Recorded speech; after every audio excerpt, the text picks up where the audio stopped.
சிவபெருமானுக்கு பிடித்த 4 ராசிகள் யார் தெரியுமா? இந்த 4 ராசிக்காரர்களும் சிவனின் அம்சத்தில் பிறந்தவர்கள். உங்க ராசி இதுல இருக்கா? சிவனின் அம்சத்தில் அனைத்து ராசிகளும் இருந்தாலும் இந்த குறிப்பிட்ட 4 ராசிக்காரர்கள் சிவனுக்கு மிகவும் பிடித்த ராசியாகி கருதப்படுகிறது. மேஷ ராசிக்காரர்கள் வணங்க வேண்டிய தெய்வம் முருகப்பெருமான்.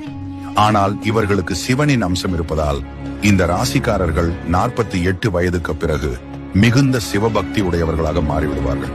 சிவபெருமான் தன்னுடைய ஜடாமுடியில் சூடியுள்ள சந்திர பகவான் ஆளக்கூடிய ராசி கடக ராசி. அதனால் சிவனுக்கு பிடித்த ராசிகளில் கடக ராசியும் ஒன்று. கன்னி ராசிக்காரர்கள் அடிப்படையிலேயே மிகப்பெரிய சிவபக்தர்களாக இருப்பார்கள். இவர்கள் இறுதியில் சிவனை நங்கி மோஞ்சம் பெறுவீர். கும்பராசிக்காரர்கள் சிவ அம்சத்தை கொண்டிருப்பவர்கள். இவர்களுக்கு ஏகப்பட்ட கஷ்டங்கள் வந்தாலும் கடைசி நேரத்தில் அவர்களிடம் இருக்கும் சிவ தன்மை அவர்களை காப்பாற்றும். Download ShareChat.